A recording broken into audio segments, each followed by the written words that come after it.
If you're watching this video, hopefully you've been able to come up with some interesting ideas, and now it's time to pilot. The question always remains, Megan, how do we articulate these potential pilots in a way that can both express our ideas, but then also get feedback in order to decide if we're ready for investment or not? So with that in mind, what's the simple idea behind a pilot poster? So like you said, we've got an idea, we're ready to start putting it out into the world. I think the pilot poster really helps you get started, right? So you're sort of, instead of giving you a blank piece of paper or a blank whiteboard to start dreaming and planning and drawing on, this provides just enough constraint that you can start to say, okay, these are the things I have to think about in order to get this idea off the ground. Okay, so like you mentioned in other videos, we have a variety of methods that might pair nicely with a pilot poster. So we might have completed a stakeholder map and organized who's gonna be involved in the pilot. We might have challenged ourselves with a creative matrix or simple how might we statements and organized around what services or products we're going to deliver. And in fact, we might have actually used a round robin and decided if you agree or disagree that this is going to work. Still fair in assumptions? Yeah. So Megan, let's jump into our pilot poster template and figure out what elements we might need to have in order to either get feedback or make the ask to our very own personalized Shark Tank or executive committee deciding if they're going to invest or not in our idea. Okay.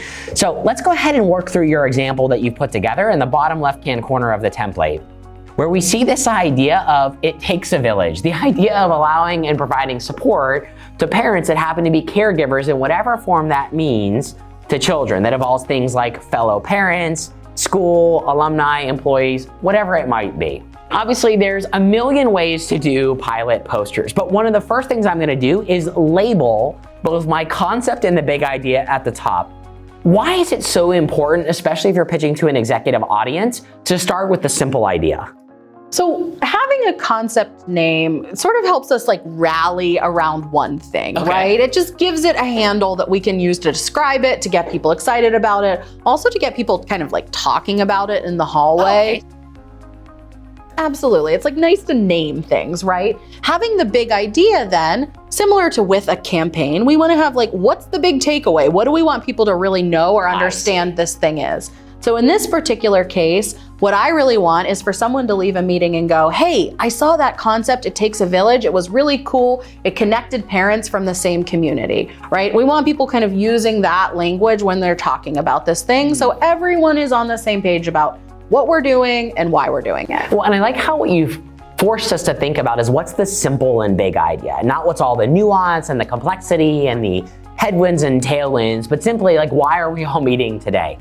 Now, there's a variety of other questions, right? How broad or narrow it is, what location. I think that might be a little bit more customized and personalized to the particular pilot.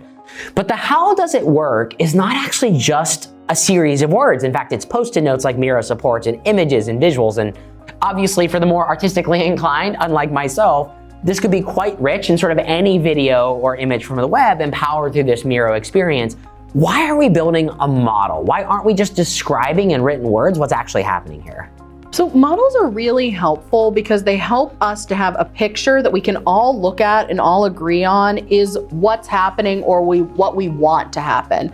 So sometimes when we're just using text by itself or we're just explaining things to each other, you might hear my words and interpret them differently than I mean for you to interpret them. If I can make a picture of that thing, we can both point at it and say, it's this or it's not this, right?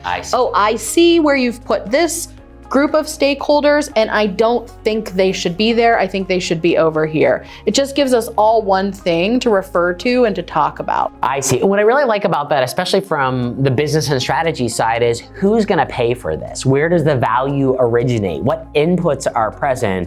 I feel it can really actually be better expressed now that I'm hearing you say it in the form of a relational diagram or concept as opposed to me just explaining to you. Because as we realize, you know, parent is sometimes a very exclusive as opposed to inclusive term, right? And caregiver may be more appropriate. Or it may turn out that it takes a village is as important to the aging population as it is our youth. Fair recap? Very fair. A lot of times when we're making models of things, we start to think about what the nouns are associated with that. So the people, the stuff, the ideas.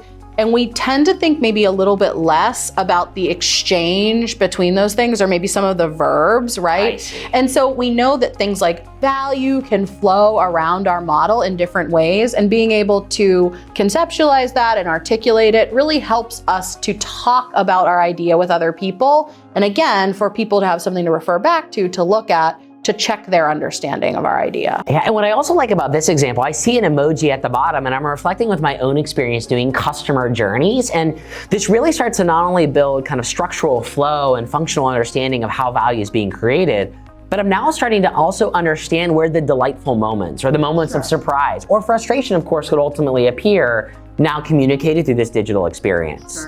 Now below this, if we go down in our example, I see something that's a little bit unique and novel to a traditional concept poster that we've covered in other videos.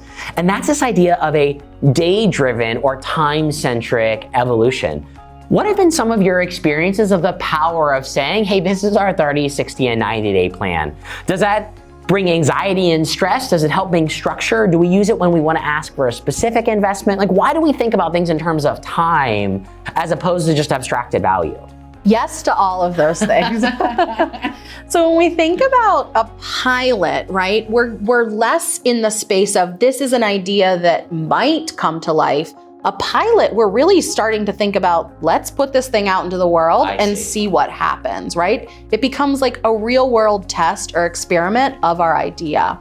And so in order to put something out into the world, it's really good for us to have a nice solid plan for what's going to happen. How are we going to measure this thing? What are we looking for to have happen here? What do we need to be aware of or concerned about or really kind of focus on to make sure it goes well, or to watch for things not going so well? I see. Yeah, and the thing you're making me also think about is, I've been in plenty of meetings where there's a fiscal year or a budget expiration or a contractual relationship with a supplier or a vendor that might be critical to ultimately execute this. So now I get it. So now the juxtaposition is concept posters may be more of a shaping of an idea about what could be. Right. I'm now feeling like pilot poster is one step higher in fidelity and ultimately probably more enrolling and creating more of a shared sense of ownership than maybe just the bright and shiny object. Absolutely. Like as we're designing something, we go from these abstract ideas or problem spaces to something like a pilot poster where we're really getting ready to launch this thing into the world and see what happens. Okay, that makes perfect sense. And that underwrites a lot of the kind of micro segments you've included here. So what's the real goal?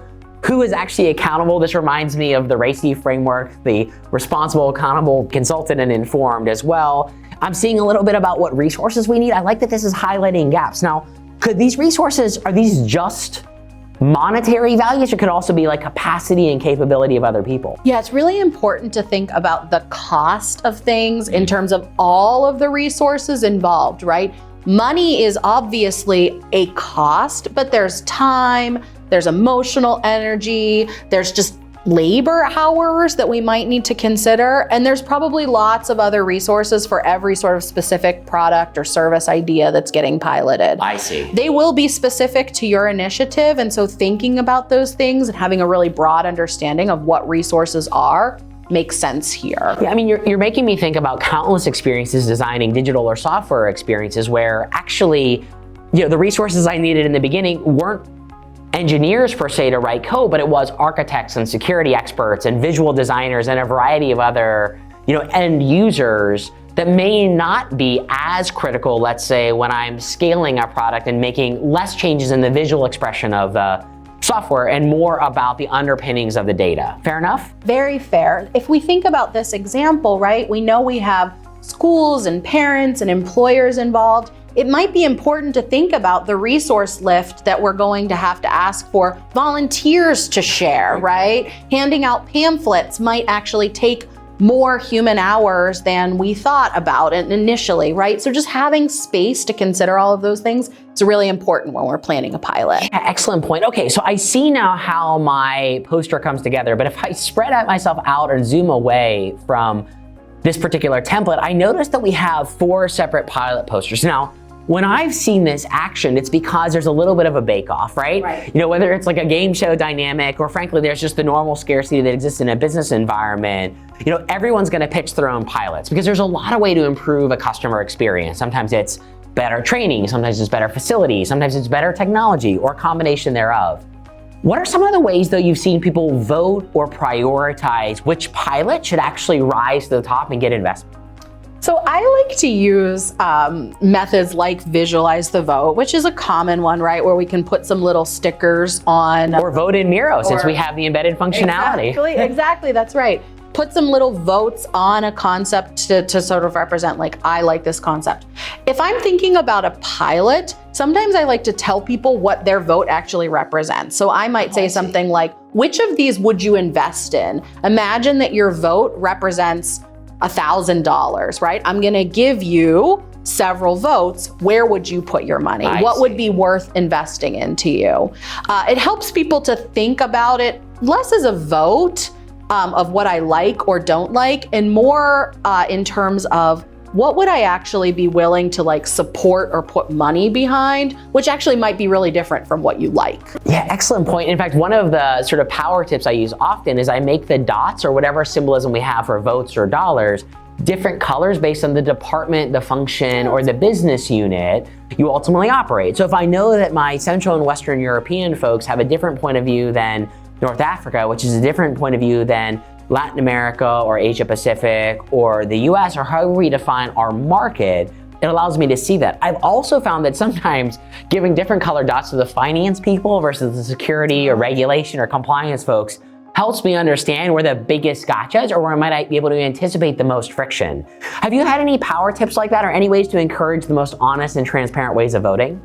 So one thing that you may find people wanting to do is to put all of their votes on their idea, right? No, never. I was actually surprised because I never thought of that as like a thing you could do when you were voting. So a lot of times people will want to put all of their votes on their idea or put some of their votes on their idea. So sometimes I encourage that behavior or discourage that behavior depending upon the group that's in the room. So I may say, hey, you can even vote on your own idea if you think your idea is worth moving forward. Or I might say you can use your votes on every idea that isn't your idea. Well said. Yeah, in fact, I've used a variation of that where I say, hey, I want you to vote in order of a combination of impact, but also speed to market, right? Or least amount of regulatory friction, as well, recognizing maybe the changing political tides is causing an influence, or any other type of environmental scanning we can see, right? If there's a social or technology, economic, environmental, et cetera, constraint, we want to think about how that influences our pilots. Our pilot posters have different sections, and sometimes it's really helpful to give people a vote that is the vote for the whole idea, and then to give people a little collection of votes where they can vote on different sections of the idea. Smart. So maybe I really find myself aligned with pilot poster number 1 here. Okay. But I really like pilot poster number 3's 30-day plan. Well right? said. Okay, and so I see how you're combining. Right, so maybe it would be good for me if I were running this workshop to come away and be able to say, oh, look, there were a lot of votes for this whole idea, but then there was a couple of really important votes down here for like how they actually how this other idea structured their pilot.